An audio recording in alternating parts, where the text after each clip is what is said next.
Hello from the Geneva studio of Dukas Copy TV. I'm Daniel Schwenger. Alongside me to discuss the technical analysis of the week is Jean-Francois Owczarczak from Management Joint Trust, and their product is fingraphs.com. Jean-Francois, welcome to the studio. Hi Daniel, thank you.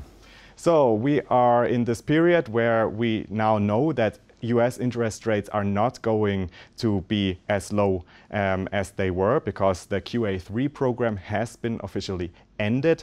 And so the US market is reacting positively. We have seen a rally up in the last days. Also, the US dollar has been reacting strongly. And on the opposite side, the euro has been seeing lows the last week. So what is the situation looking like today? Okay. Well, I mean, interest rates are going to not be as low. Mainly, it's that there's a perspective that the Fed is going to raise interest rates from mid next year. And so in that respect, it does underlie some confidence in the future prospects of the US economy and growing inflation expectations. So in respect to that, the market is a bit priced to perfection. And so although we have seen new lows on the euro last week and new lows on gold since it started to correct 3 years ago, payroll numbers on Friday were quite good. I mean, we are at a record 6 years low on unemployment in the US, but they were a bit below expectations. Even if they were good, they were below expectations, and the market started to counter-react. So we saw quite a nice rally on Friday on the euro, on sterling, on Australian dollar, and on gold. And so the question today is that is the downtrend over, or is this just an intermediate reaction? And so that's what we're going to have a look at today. And so you can see here I'm with hourly charts, so a perspective over the next weeks. They are still all heading down at the moment. So you can see the red projections here on euro dollar, on cable, on Australian dollar, on gold, projections on dollar Swiss, dollar yen, the S&P, and the treasury bonds, which have been also correcting down. Now you can see the reaction here. It's a small price move here. For now, it doesn't really change the perspective. Now let's have a look at the individual items. So first of all, euro dollars. This is an investor's view.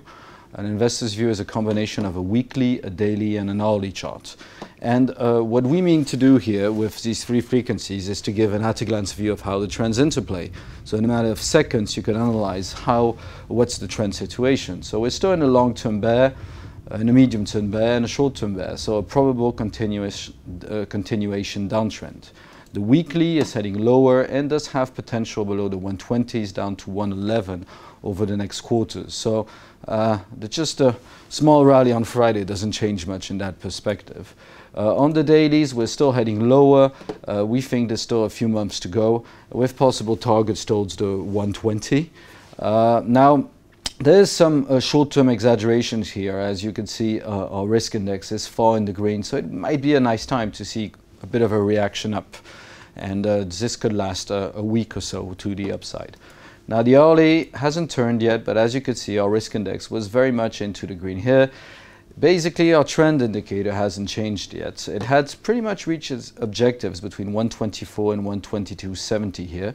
So the reaction is coming at a timely point, but at the moment it just seems like it's not something which is going to be too strong, or we can't confirm that it's going to be any much stronger at the moment.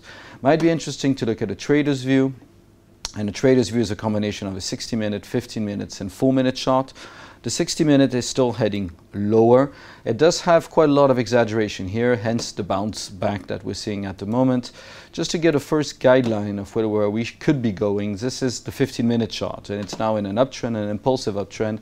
And the targets we see are between 125.40 and 125.90. So that's probably where this reaction is going to lead us over the next few days. Now, in general, as shown on the investor's view, there's not much here for now to call anything larger at the moment. Now, if we go back to the mosaic, it's probably nice to have a quick look at cable, because you have the Bank of England, which is going to have its statement out this week. At the moment, the trend down is still only corrective on the long term, which means that we're getting towards the support levels often a nice area to have a bounce. But if we go through them at 156.30, we would then be into an impulsive move down, and which would be pretty much in sync of what we already see on the euro. Now the daily also heading lower over the next few months, so a bit of an exaggeration here on the risk index, but it's only transitory for now, we believe also. And here still didn't quite reach the target, not quite an exaggeration yet, so can't really be too confident about this reaction up that we see at the moment. So probably a few days, if we, in the better cases, a week or so. And targets on the euro towards the 126, and here it's probably often nice to take the high end of a larger envelope, so probably towards 161 would be the very, very aggressive target on this correction. Now let's jump to gold. Gold has seen quite an important sell-off, also an investor's view here, weekly, daily, hourly. If we go to the weekly, we're still heading lower. We think there's probably at least a few more months to go, although we've made it into the target zones yet. We've made it into the target zones after this long bear market where our bear indications were always in place.